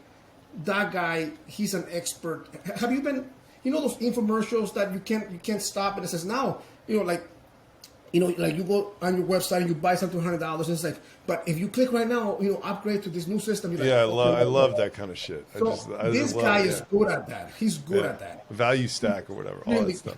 Yeah. But he doesn't write letters. He writes it in, they do different now. Now he's like, I'll write it, I'll shoot it, but we're gonna share the profit, right? Right. And they do online things, webinars and stuff like that. But he's very good. If I can get somebody like him to write my letter to a point that they cannot put it down and not call or not Yeah. go to my website. Totally. You know, just play with their mind. Yeah. And I know that such a copy is out there, and I'm gonna keep looking until I find it. Yeah. Because So- copy. Go ahead. No, I'm just like I think we share this. Like, I'm the same way. Like, I always try to reserve like 20% of my time for just doing big stuff outside of what's working, just trying, just like whatever. Me, I'm probably the opposite. I'm probably 80% trying new things. Really? You have no idea how much I've been doing since December. I got a coach, JC. This guy, I pay him $8,000 a month. He flies over here and talks to my sales guys. Yeah. He's a life coach. What's his name? Coach JC. He opened when Donald Trump had his first rally. He's the one who pumped the crowd. Do you recommend him for a sales coach? Like, I wanted to get a sales coach for my squad. Not sales coach. So I am in the blue collar business. Yeah. My roofing is for the broken home people. I'm one of them. Roofing is full of, ex-drug addicts or drug addicts. Yeah. Single mothers. It is blue collar. Yeah. Okay, that's what the majority of the people, and I care about my sales guys. You guys have no idea. I'm gonna tell you right now what I have for my sales guys right now. Okay, I got ripped off when I was a sales guy, and the reason why I opened my company is because I wanted to pay my sales guys the most that I could and still make a big, huge profit because I like money. I like a lot of money. If there's not a lot of money, I'm not interested. But I'm willing to work my ass off for it and provide good service, quality service to my customers. And so I pay my guys a lot, and I give my guys a lot of free stuff. I got him all a Segway, a $7,000 Segway, right? I give crazy bonuses every day. I give crazy bonus every week.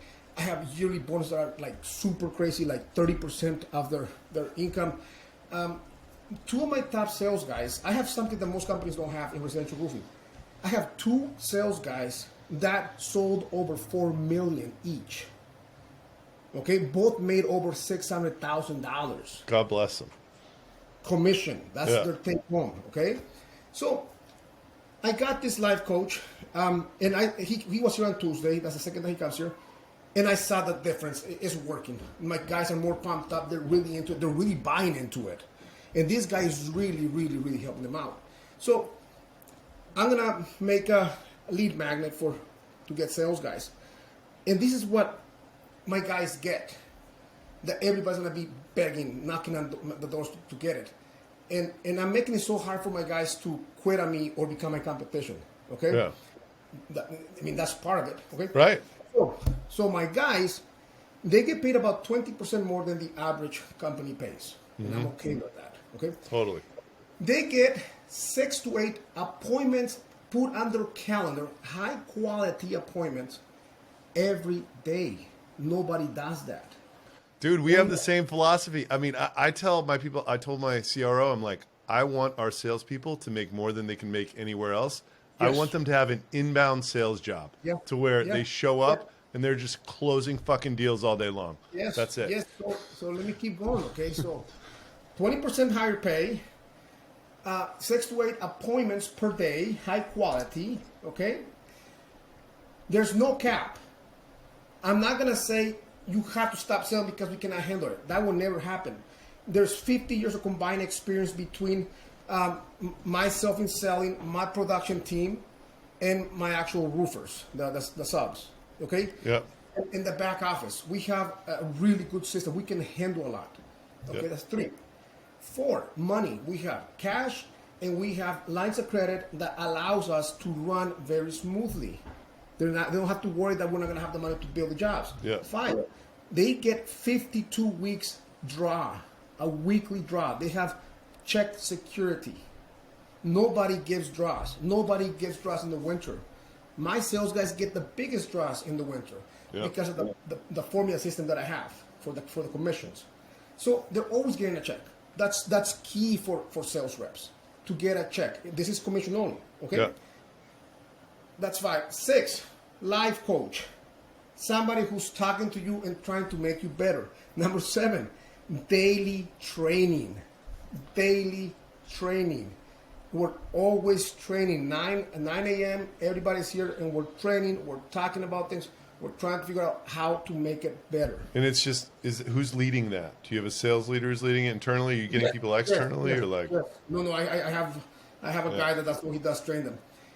Number 8. This one is really good. I did not know about VAs. When I went to this mastermind, my eyes were open to offshore assistants. Okay. Yeah. So I already hired 5. That are gonna be for my office, for my internal office. These are fluent. I mean, I have appointment setters from Mexico. They're good, but I didn't know that I could have virtual assistants. People that work. They just need a computer and internet. I have 5 already that I hired in the last 5 days. Very good. They're gonna be for my inside people. And now I'm gonna start looking for offshore assistants for my sales guys. So these guys are gonna have their own assistant that is gonna follow up for them, that is gonna schedule things for them, that is gonna remind them of things. Yeah. And I'm a sales guy. The bragging rights. They're gonna be at the bar, they're gonna grab the phone, like, hold on, I have to call my assistant. Hey Mary, did you talk to Mrs. Johnson? Did you schedule that? Okay, sounds good, thank you, I appreciate it. Book. Because I know how they are. Good sales guys are lazy. Yeah. Good sales guys are the most lazy people on planet Earth. Totally. Okay, because they can get away with it. Yeah. They suck at following up. They suck at getting things done. But I agree with you. I want to feed the best sales guys the best leads and make the most money for everybody, right? Like, once I pull this off, watch this. I'm going to have 25, 30 assistants tied up to my sales guys. I'm going to say 2 weeks. 2 weeks. That's going to change. And the word, and I have a Mike Weiss. Mike Weiss is like the god of LinkedIn, okay? Yeah. He's making my LinkedIn sound like I'm like this. Like a Don, baby. A Don. Yeah. He's going to make my lead magnet. And I'm going to, once the local market hears about all the benefits that you get selling for my company, they're gonna be knocking on my door. Dude. They're gonna be knocking, and I give my guys total freedom. But I'm very strict. I have very few simple rules.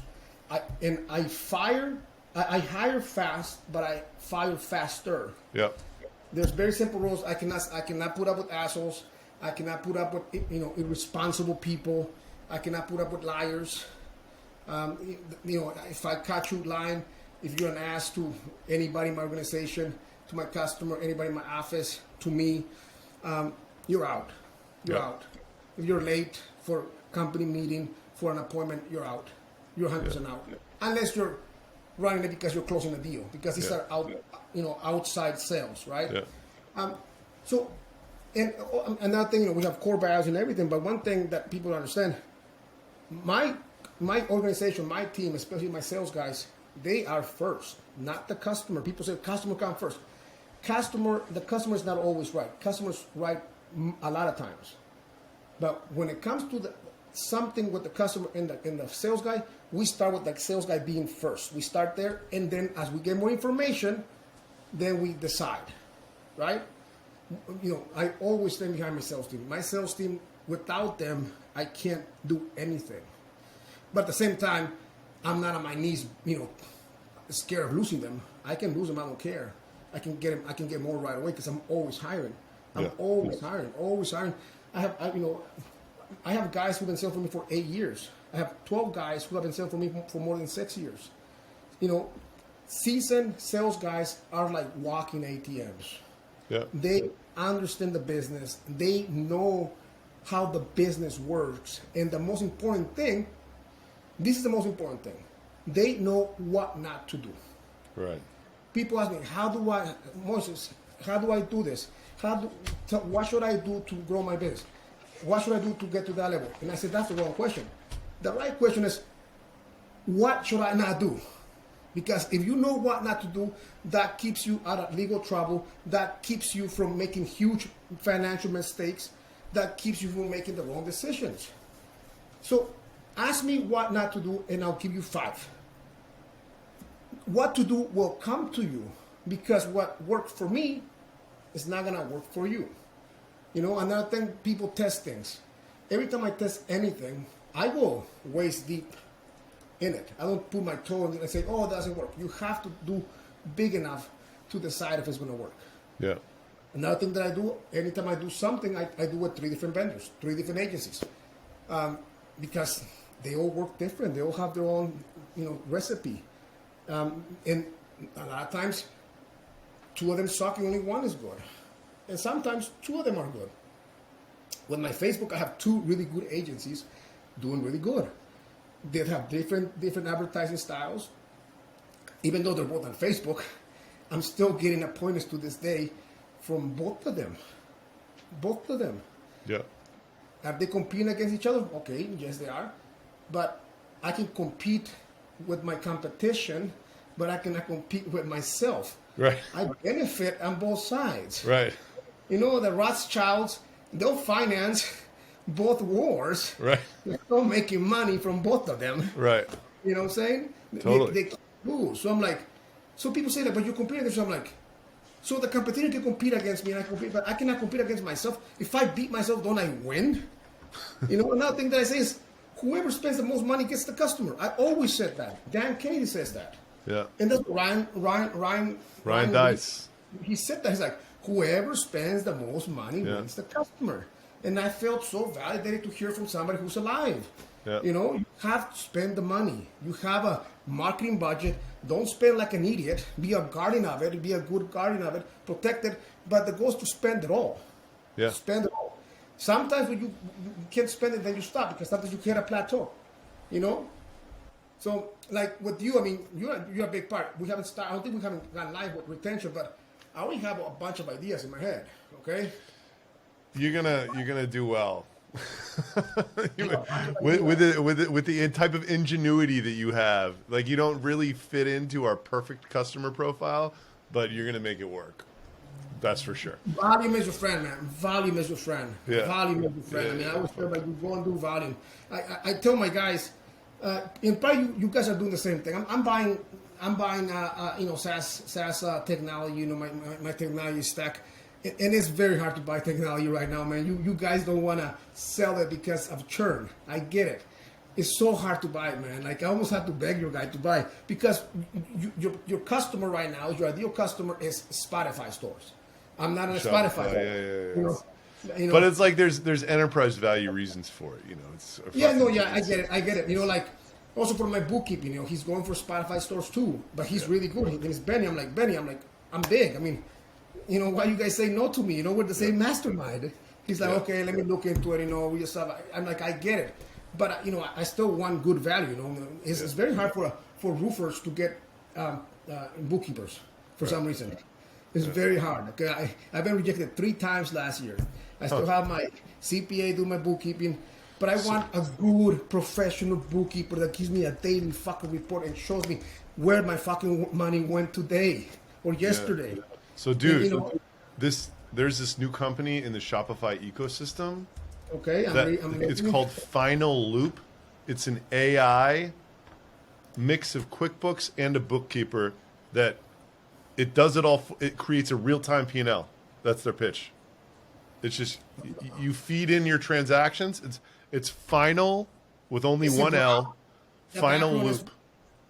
The background is brown. Yeah, that's the one. Check it out. See if just have somebody look into it. But I've been talking to these guys a little bit because somebody's helping me out, helps them out. There's some Israeli guys. Apparently, this is like a really badass. Have you worked with funnel.com, funnel.io? No. Okay. How about the other one is Gong, G-O-N-G? Gong, we use Gong, yeah. We like. I think you got to have a guy who like knows Gong really well and can sort of teach it to everybody, and you got to have a sales. I can hire somebody that can come, but I'm trying to buy Gong, and the guy's like not trying to sell to me. I'm like, okay, my guys are outside, but I still have like 20 people who answer the phone. There's email. I need the data. Right. I mean, I'm like, what kind of sales guy are you? I'm like, I'm pretty sure there's some bad things on Gong Right. that will show it to me. Then I can make some decisions. Right. And, Yeah. and I mean, Funnel.io, they give you data and all your digital marketing. it's interesting. It's like there's got to be a business in just like creating lookalikes of these companies that only want to sell. Like, as the vendor now who's trying to sell for $1 billion, like I totally understand why we only want to sell to one type of person. Yeah, right? 'Cause, like, for we know they will stick around forever, and like that's how you get 20 times your revenue or whatever, right? Yeah. But like, I hear you, man. It's like I would be frustrated too. It's like you want to be fucking sophisticated, like. But in the last 6 months, it has gotten real hard to buy technology. Like SaaS companies, it's gotten really, really hard. They don't let you open an account. You have to make a demo. Yeah. And then the demo, they're really like trying to see if you are gonna be the right customer. Yeah. And I get it, I get it. I mean, because there's a lot of people that just want to try things and then they just cancel right away or whatever. Yeah. I get it. Everybody now is charging the whole year, and that's great because you get a whole year's revenue the first month, the first week. So, but everybody's moving the same way. It seems like once somebody copies somebody, the other one follows. Yeah. Well, I just think it's like the valuations of these a lot of them raised a lot of money. They were burning a lot of money to grow, and the valuations have compressed so much in the public markets. People are trying to do whatever they can to salvage whatever they can from their valuation. And dude, churn is the biggest thing. It is such a driver of value. Yeah. Like, that's just what it is. So you're trying to go sell. I got offered $40 million last year, and I said no. Yeah. I'm not interested. There's a lot of money from the Wall Street that they're running out of things to buy. They're learning that physical things actually make sense. Totally. They last a long time. Yeah. But so you're thinking of exit.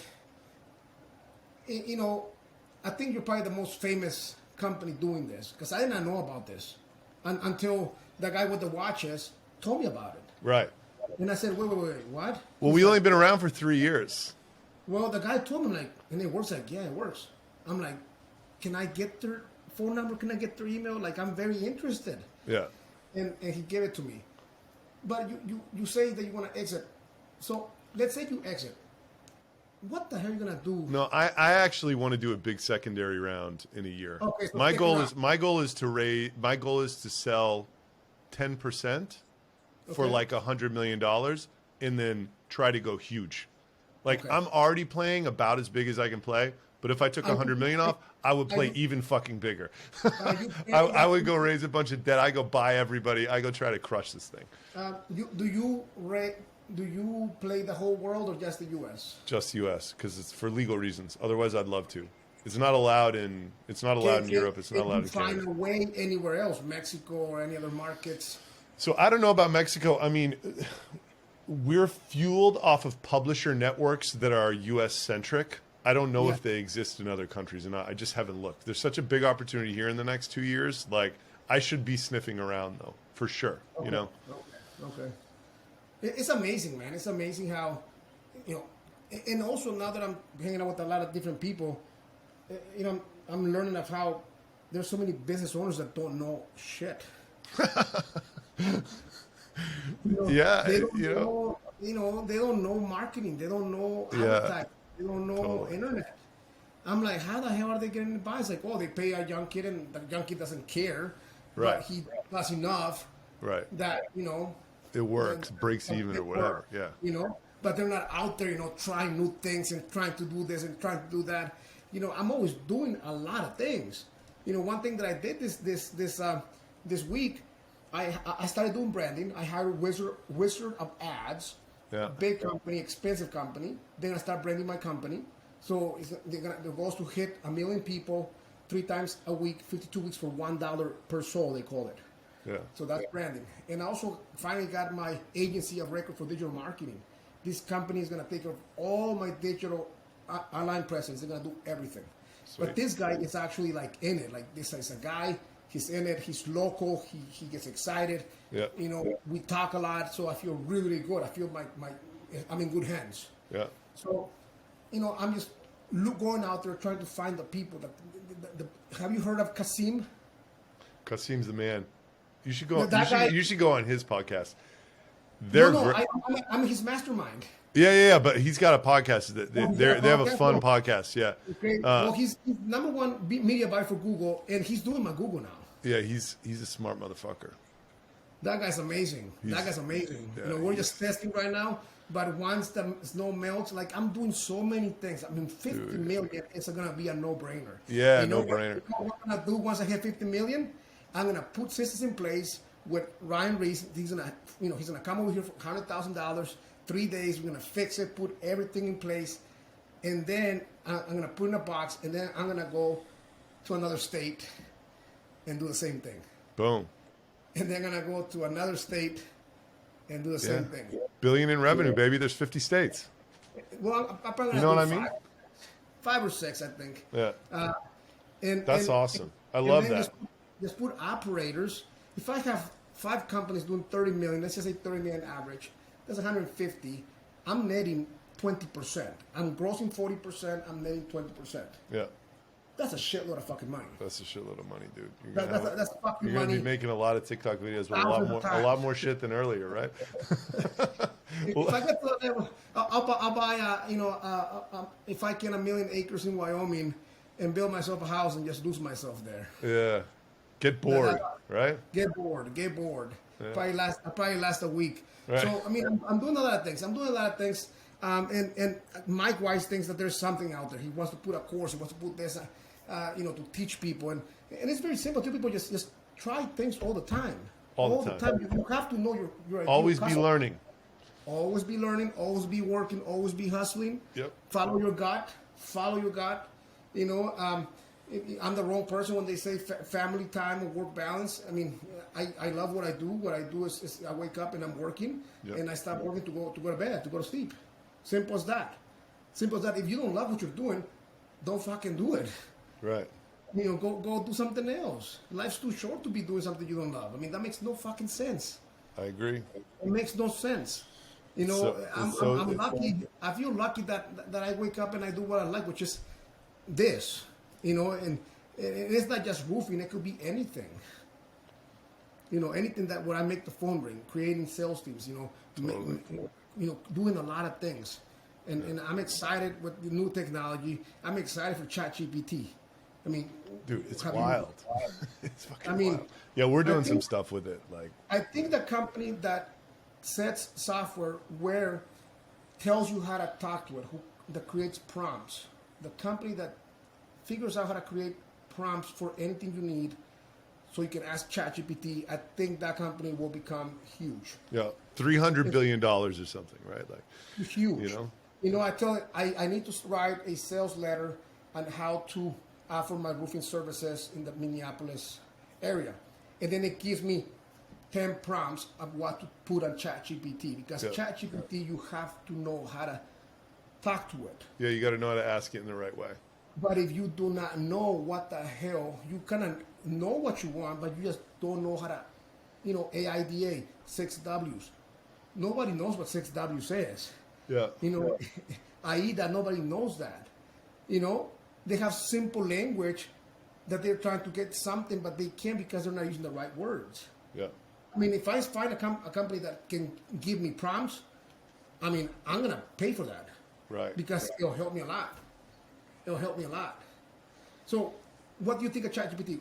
What do you think? Are you doing anything with it? We're using it we're creating a media property to enable some other data products we have, and we're basically using ChatGPT to write the content. This editor that was my buddy who started this big media property called Thrillist like 20 years ago in New York, he's doing content for it, and he's like, dude, like, subject line matters. The first couple paragraphs people might read. The rest of it's just let ChatGPT write it. It'll save you a lot of money. Just let me put it together. So that's what we're using it for. But these guys, these Jasper guys, it's crazy, man. I mean, it's fucking nuts. Like watching, they got 50,000 people in 12 months. They got 50,000 people paying them $99 a month. I've been paying them. I don't know how much I pay them, but I got the bigger one that they have. Yeah, like $1,000 a month or something like that. Yeah, I've been paying them since, I want to say, October. Yeah. And I use it a lot. I mean, they're good. I mean, it's better than my brain. better Totally. than me trying. It saves me a lot of time. It's incredible. There's a lot of technology. Well, I'm excited.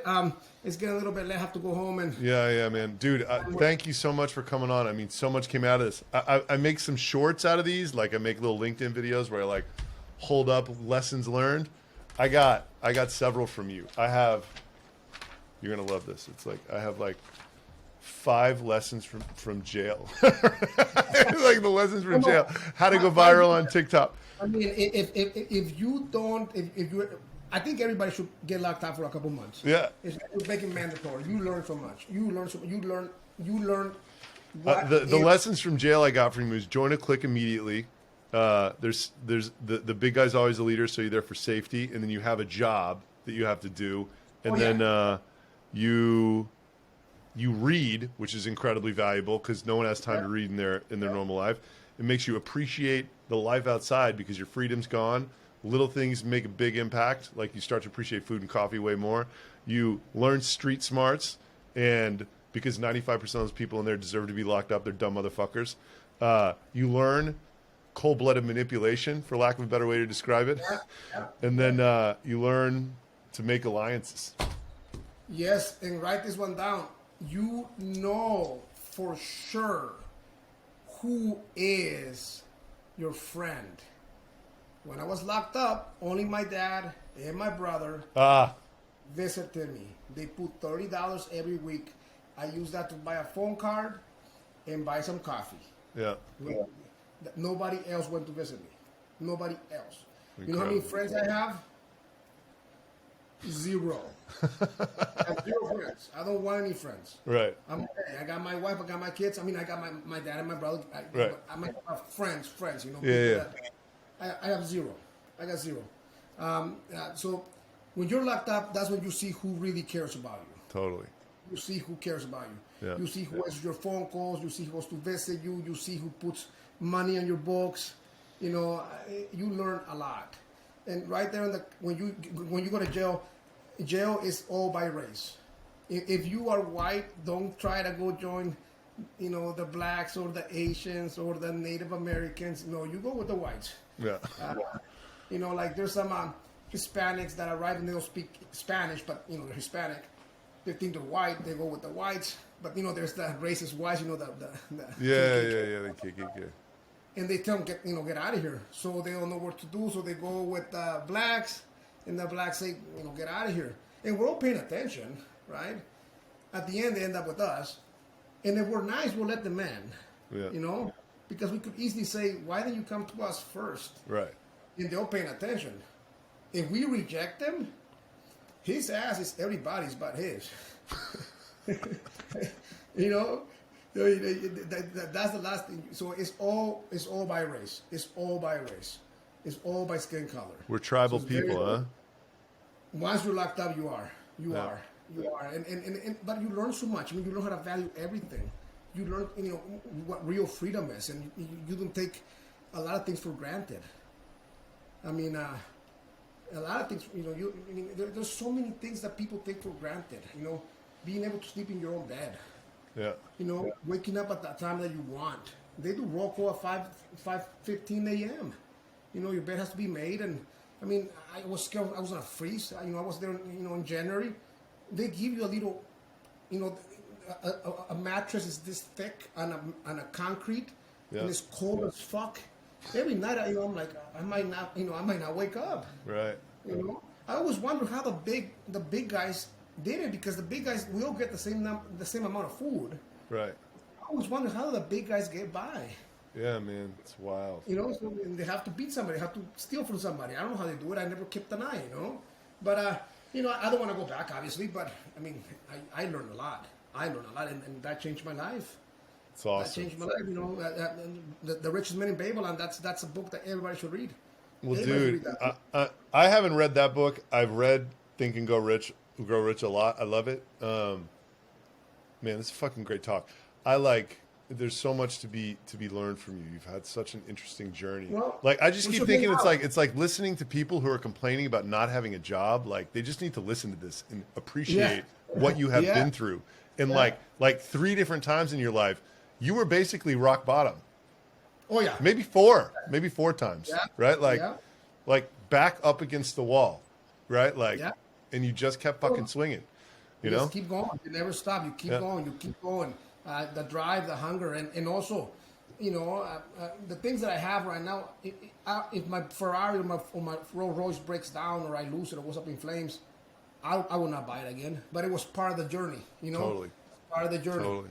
Now you think that the money and the flashy things and the big house is it, but once you get up there and you look around, then you realize that that's not it. The game is it, brother. The game. But what is it is your wife and kids. Yeah, true.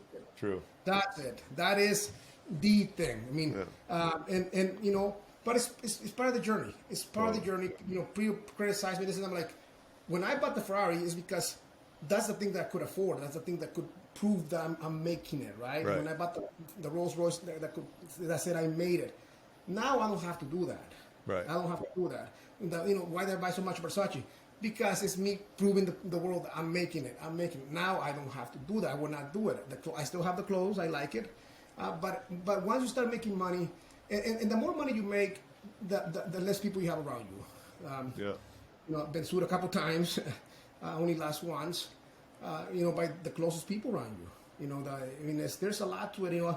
When I came here illegally, we crossed over the mountains. They tried to rape my mom.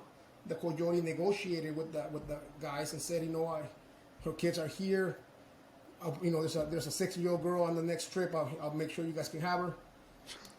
I'm gonna say that they didn't rape her because it was only a couple minutes. And my mom never said anything about it. We got caught. They threw us back. We went through a tunnel. There was little kids in the U.S. side with screwdrivers. They robbed us, and we got in a van. We went to Phoenix. The van, it was 18 of us, a lot of weight. The van got pulled over. We got caught. We got thrown back.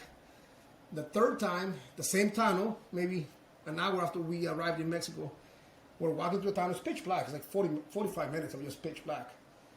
And we're getting robbed, but this time it's 16-year-old kids. The first one was like 8 and 10-year-olds. This one was like 6-year-old kids. They got machine guns and everything. And there's a lady dying. I saw a lady dying. She would not let go of her gold chain, and they just broke her. And she was just laying there, kind of breathing slowly with blood around her stomach. And this little kid throws me in the ground and takes my shoes, my tennis shoes, and gives me his old tennis shoes. I was 12. This kid was probably 8.